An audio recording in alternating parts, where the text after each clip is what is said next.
Hello everyone and welcome back to agri I Q. So जैसा कि हम लोग क्वेश्चन पेपर सॉल्व करने के सीरीज़ में जा रहे हैं, आज हम लोग देखेंगे AEC 5221 जिसका कोर्स टाइटल है agricultural marketing trade and prices. ये जो पेपर है ये 2021 टू 22 में आया हुआ पेपर है जिसका सॉल्यूशन अभी हम लोग करने वाले हैं। So let's begin it.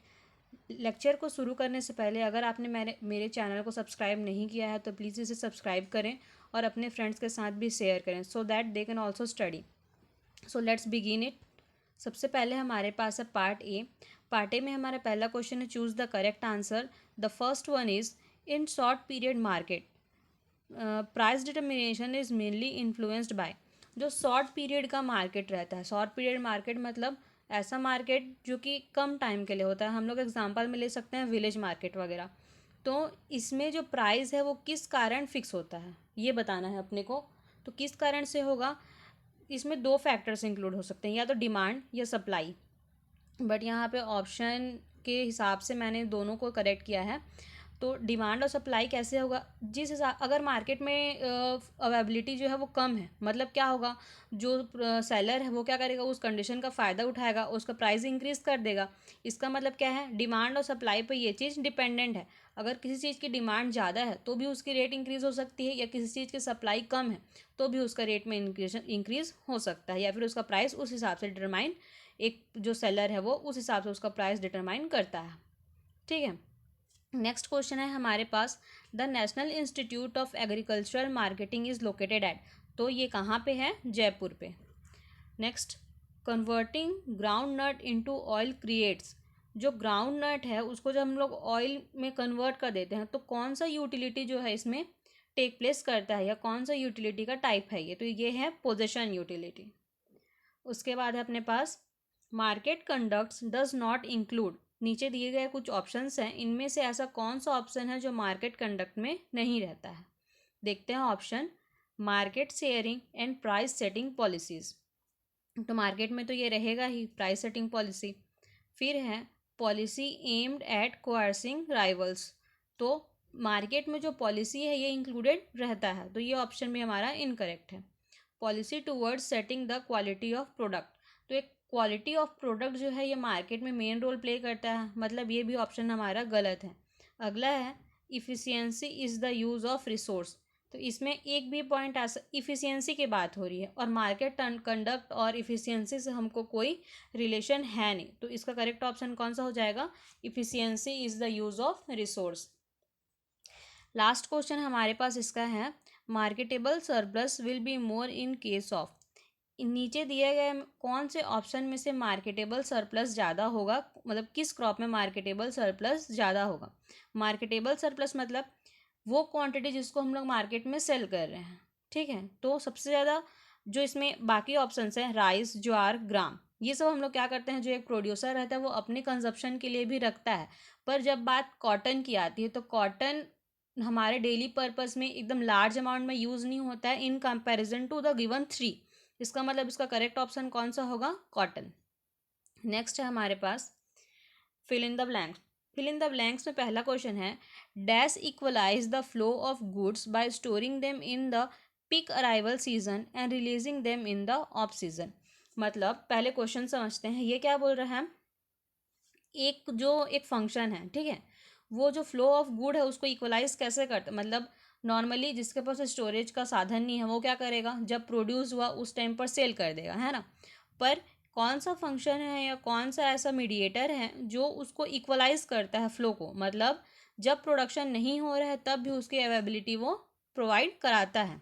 क्या कर, ऐसे कैसे प्रोवाइड कराएगा वो, तो जब वो गुड प्रोड्यूस हो रहा है उसको स्टोर करके रखेगा, लेकिन जब पीक टाइम रहेगा तब उसको क्या करेगा, ऑफ सीजन में उसको रिलीज़ कर देगा, जिससे क्या होता है, उसका वैल्यू भी हमको इंक्रीज़ होके मिलता है। तो ये चीज़ कौन करता है, तो जो मिडल मैन है वो ये फंक्शन करता है, और मिडल मैन को ही हम लोग क्या बोलते हैं, होल सेलर भी बोलते हैं। सेकेंड क्वेश्चन अपन देखते हैं, determination of the standard to be stabilised for different commodity is called.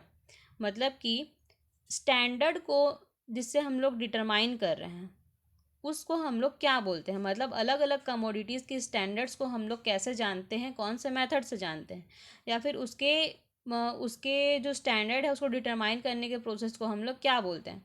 तो उसको हम लोग बोलते हैं स्टैंडर्डाइजेशन। ठीक है।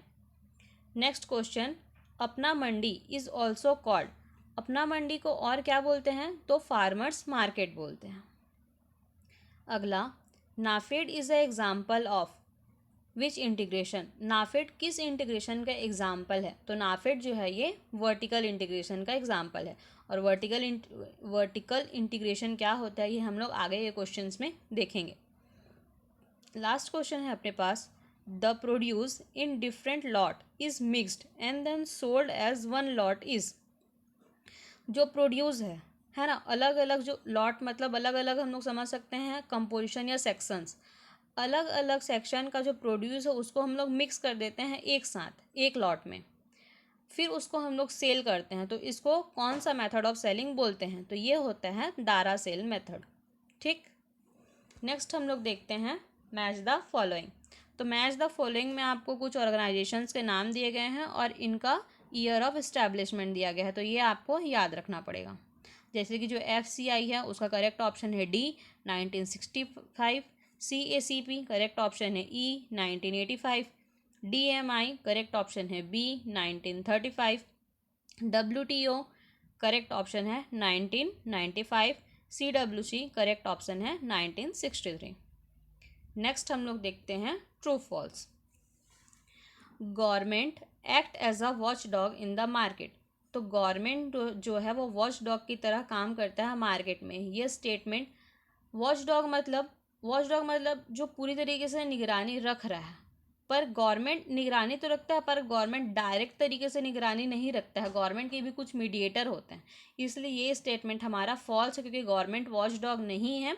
गवर्नमेंट के जो एम्प्लॉयज़ हैं वो वॉच डॉग हैं। एग्जाम्पल के लिए जर्नलिस्ट को जनरली वॉच डॉग बोला जाता है क्योंकि जो एक जर्नलिस्ट है वही मार्केट में क्या हो रहा है, किस में इन्फ्लेशन हो रहा है, डिफ्लेशन हो रहा है, किसकी डिमांड बढ़ रही है, इन सब पे यही निगरानी रखता है। तो जर्नलिस्ट को वॉच डॉग बोला गया है, गवर्नमेंट को नहीं। तो ये स्टेटमेंट है हमारा फॉल्स। नेक्स्ट हम लोग देखेंगे, tariffication of all non tariff barrier is related to market access continent, ये ऑप्शन हमारा फॉल्स है। उसके बाद, buffer stock operation does not ensure food security, बोल रहा है कि जो बफर स्टॉक है वो फूड सिक्योरिटी नहीं लाता है। तो ये स्टेटमेंट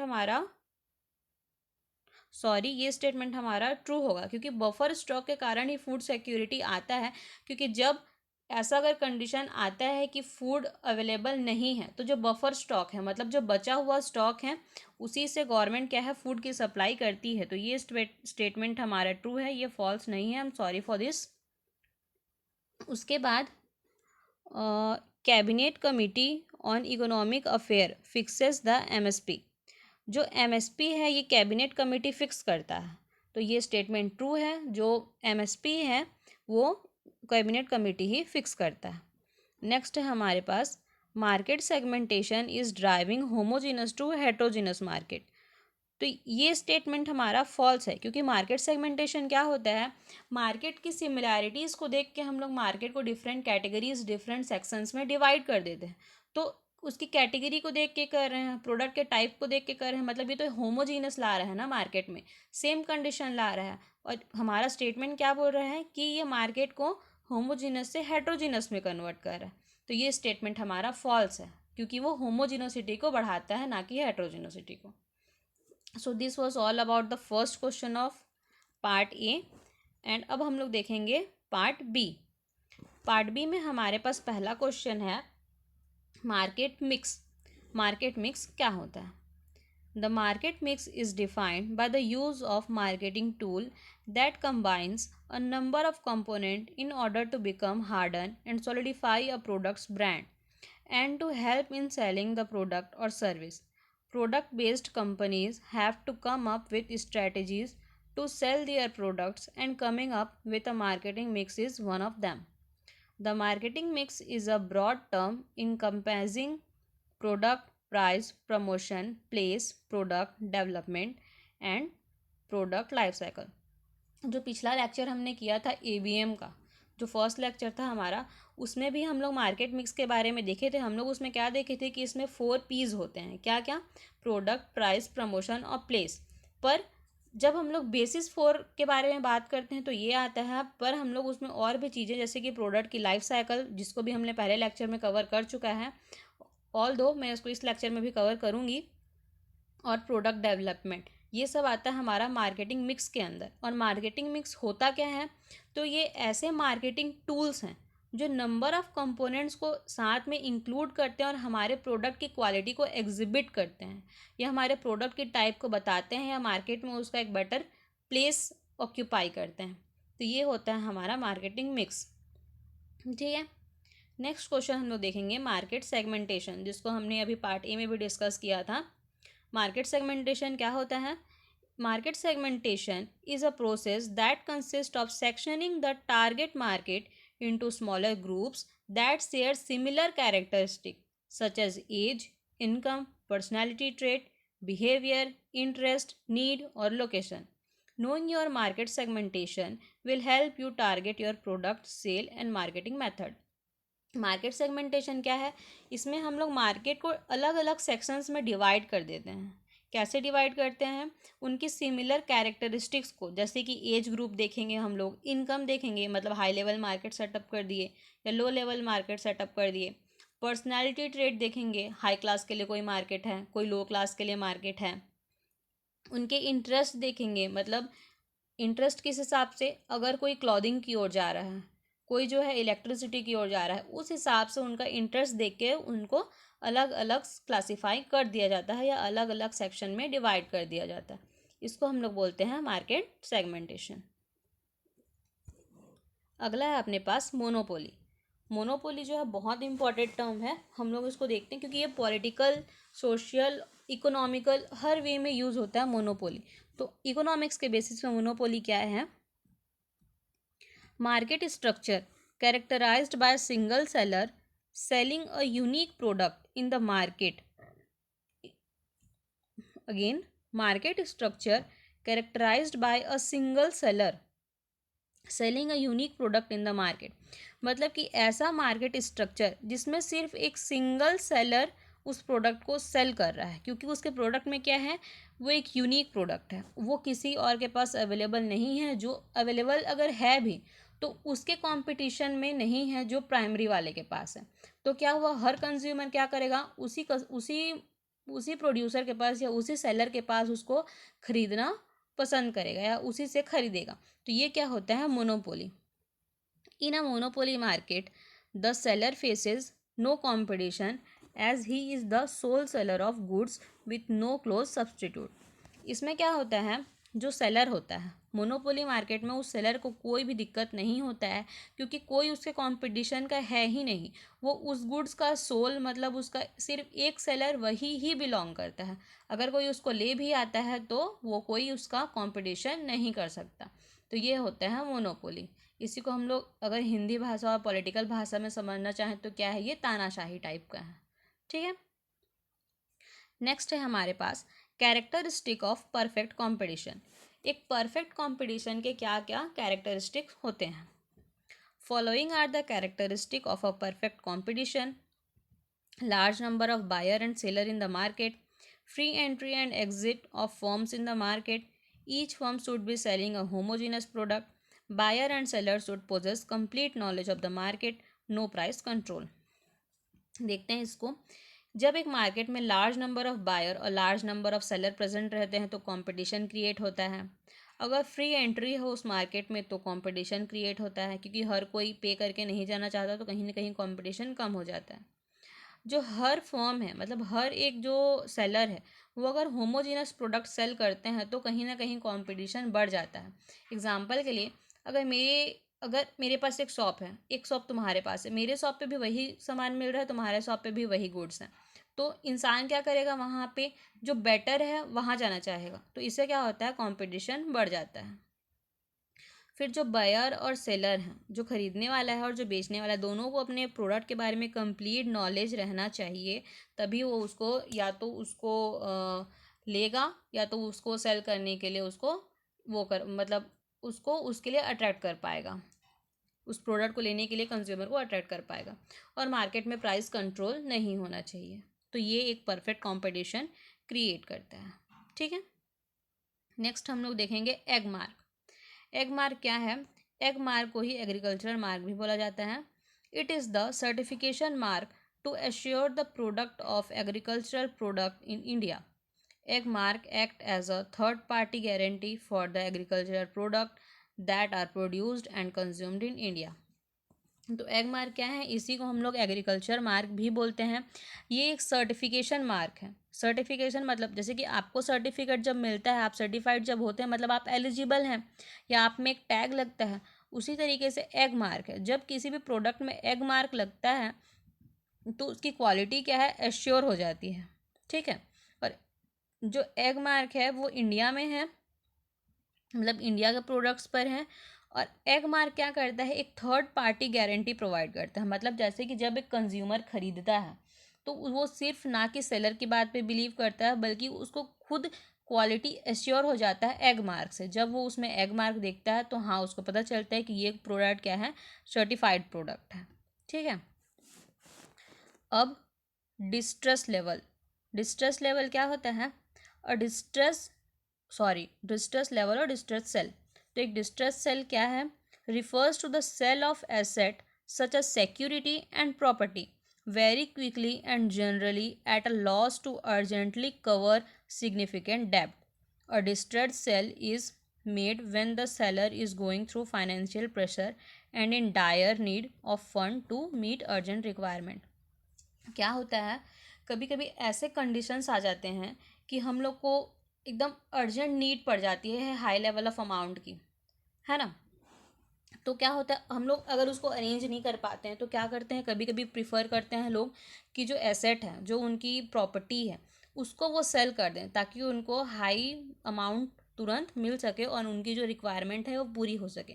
तो ये किस कंडीशन में आता है? या तो अपने कोई अर्जेंट रिक्वायरमेंट है फंड की, या फिर कोई डेब्ट है, मतलब हम लोग किसी से लोन लिए हुए हैं, हमको उसको कवर करना है। उस कंडीशन पे जब हम लोग तुरंत सेल करते हैं अपनी प्रॉपर्टी की या फिर सिक्योरिटी, जैसे कि लैंड होल्डिंग हो गई या ज्वेलरीज हो गई, इनकी जब हम लोग क्विक सेलिंग करते हैं क्योंकि हमको अर्जेंट रिक्वायरमेंट है, तब हम लोग उसको बोलेंगे डिस्ट्रेस सेल। ठीक, अब हम लोग देखेंगे आईपीआर। आईपीआर क्या होता है? अगले सेमेस्टर में जब आप लोग जाएंगे, आप लोग आईपीआर का एक कोर्स ही पढ़ेंगे पूरा। तो आईपीआर होता क्या है? इसका फुल फॉर्म है इंटेलेक्चुअल प्रॉपर्टी राइट। ये क्या होता है? The rights given to person over the creation of their minds, they usually give the creator an exclusive right over the use of his her creation for a certain period of time. जब एक कोई भी individual किसी चीज़ को create करता है तो एक फिक्स्ड पीरियड ऑफ टाइम के लिए उसको राइट दिया जाता है कि तुम्हारा जो क्रिएशन है उसको कोई और यूज़ नहीं कर सकता। अगर कोई यूज़ करता है तो वो इलीगल है और तुम उसके लिए एक्शन ले सकते हो। तो ये होता है इंटेलेक्चुअल प्रॉपर्टी राइट। जो इंटेलेक्चुअल मतलब किसी एक पर्सन को उसकी प्रॉपर्टी के लिए जो राइट देता है वो है इंटेलेक्चुअल प्रॉपर्टी राइट। ठीक है, एग्जाम्पल के लिए आप लोग अच्छी तरीके से कॉपीराइट वगैरह को जानते हैं। जब हम लोग क्या करते हैं, किसी और के सॉन्ग्स को, किसी और के मूवीज़ को, वीडियोस को या फोटोज़ को यूज़ करते हैं तो क्या हो जाता है? कॉपीराइट आ जाता है ना? तो वही क्या है? आईपीआर, क्योंकि उनको एक फिक्स्ड टाइम के लिए राइट दिया गया है कि तुम्हारा जो क्रिएशन है, तुम जो क्रिएट किए हो, उसको कोई और यूज़ नहीं कर सकता। और इसमें जो टाइम लिमिट रहता है वो रहता है 10 ईयर्स के लिए। ठीक है, 10 ईयर्स बाद हम लोग को उसको फिर से रिन्यू कराना पड़ता है। ठीक, नेक्स्ट हम लोग देखेंगे question number 8, that is price determination in the market. Market में प्राइस किस तरीके से डिटरमाइन होता है ना? तो इसका हम लोग पहले भी देखे थे कंपटीशन वाले में। प्राइस ब्लैंक्स में देखे थे। Under perfect competition, price of a commodity is not determined by any individual seller or a firm. It is determined by the force of market supply and the market demand for a commodity. In other words, equilibrium price of a commodity is determined at the point where market demand equals market supply. क्या बोल रहा है कि एक perfect competition के अंदर हम लोग प्राइस को डिटरमाइन नहीं करते हैं, क्योंकि कंपटीशन में क्या होता है, लेवल इंक्रीज रहता है, तो हम लोग तब प्राइस का डिटर्मिनेशन नहीं कर सकते। हम लोग प्राइस का डिटर्मिनेशन कब करते हैं, जो सप्लाई है मार्केट में और जो डिमांड है ना, उस हिसाब से हम लोग प्राइस का डिटर्मिनेशन करते हैं, डिमांड को देख के और सप्लाई को देख के। तो जब इनमें इक्विलिब्रियम कंडीशन आता है, मतलब कि जो मार्केट डिमांड इक्वल है हमारे मार्केट के सप्लाई से, तब हम लोग प्राइस का डिटर्मिनेशन एक मार्केट में करते हैं। ठीक, ये वर्ड यहाँ पे गलती से है, ये सिर्फ डिटरमाइंड है, ये वर्ड यहाँ पे नहीं है। ओके, अगला अपन देखेंगे price discovery.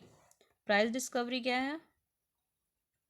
Price discovery is the process of finding out the price of a given asset or commodity. Price discovery is the central function of marketplace. It depends on a variety of tangible and intangible factors, from market structure to liquidity to information flow. क्या है?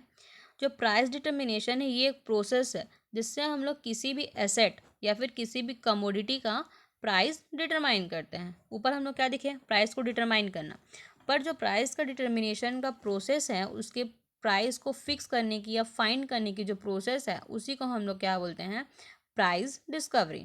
ठीक, price discovery क्या है, एक market का central function है, क्योंकि जब तक प्राइस नहीं है तब तक ना तो प्रोडक्ट की वैल्यू है, ना सेलर सेल करेगा बिन प्राइस के, ना कंज्यूमर उसको खरीदेगा, है ना। तो प्राइस क्या है, सेंट्रल फंक्शन है। जो हर अदर फंक्शन है वो प्राइस पे ही डिपेंड करता है। अब प्राइस किस चीज़ पे डिपेंड करता है, तो प्रोडक्ट की क्वालिटी, कि वो टेंजिबल है, इनटेंजिबल है, इन सब पे हमारा प्रोडक्ट का प्राइस डिपेंड करता है। नेक्स्ट क्वेश्चन है हमारे पास, export subsidy. Export subsidy refers to the granting of support by government to some beneficiary entity or entities to achieve export objective. Export subsidy में involve direct payment to firm, industry, producer of a certain agricultural product etcetera to achieve some type of export performance. तो export subsidy क्या है?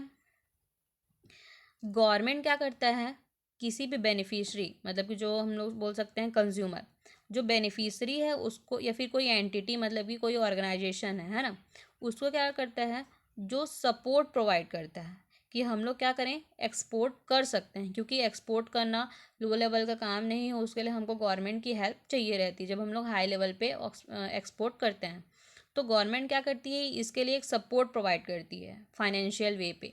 यही support हमारा क्या होता है, export subsidy. ठीक है, इसमें पेमेंट या तो डायरेक्ट भी हो सकता है या इनडायरेक्ट फॉर्म में भी पेमेंट होता है। नेक्स्ट क्वेश्चन है हमारे पास, मार्केट स्ट्रक्चर। मार्केट स्ट्रक्चर क्या होता है? Market structure refers to the way that various industries are classified and differentiated in accordance to their degree and nature of competition for product and service. It consists of 4 types: perfect competition, oligopolistic market, monopolistic market और monopolist market.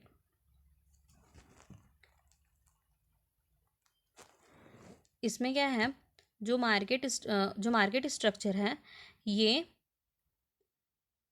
जो market की degree है, मतलब कि उसका nature of competition है या nature of जो प्रोडक्ट, उसमें किस तरीके का प्रोडक्ट प्रेजेंट है, वो मार्केट हमको किस तरीके का सर्विस दे रहा है, उस हिसाब से जो हम लोग मार्केट सेगमेंटेशन करते हैं, मतलब कि मार्केट का डिफरेंशिएशन करते हैं, उसी वे को रिफ़र करता है हमारा मार्केट स्ट्रक्चर। वही हमारे मार्केट को स्ट्रक्चर भी प्रोवाइड करता है। तो ये कितने तरीके का मार्केट स्ट्रक्चर होते हैं? परफेक्ट कॉम्पिटिशन वाला मार्केट होता है, जिसका हम लोग देख चुके हैं पहले, एक मोनोपोलिस्ट होता है और एक ओलिगोपोलिस्टिक होता है। ठीक है, अब इन सब का डेफिनेशन आपको शॉर्ट फॉर्म में देखना है। अब हमारा जो नेक्स्ट क्वेश्चन है, पार्ट बी का लास्ट क्वेश्चन, जो है रिजर्व डिमांड।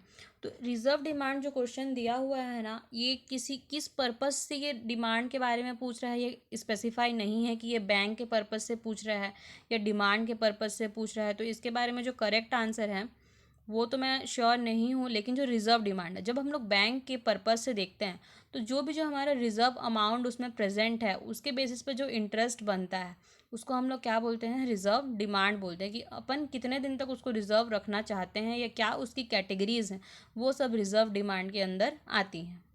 ठीक है। अब एक चीज़ जो मैं ट्रू फॉल्स में शायद आप लोगों को गलत बताई, वो ये है कि जो हमारा सेकंड क्वेश्चन है, tariffication of all non tariff barrier is related to market access continent. तो ये क्वेश्चन जो है ये ट्रू है, शायद मैंने उस टाइम फॉल्स बोल दिया था, पर ये क्वेश्चन ट्रू है। जो टेरिफिकेशन है वो ऑब्वियस सी बात है, जो नॉन टेरिफ बेरियर हमारे मार्केट में प्रेजेंट हैं उसी पे डिपेंड करेगा। तो हमारा जो है पार्ट ए और पार्ट बी AEC 5221 का ख़त्म होता है। अगले लेक्चर पे हम लोग देखेंगे इसका part C and part D.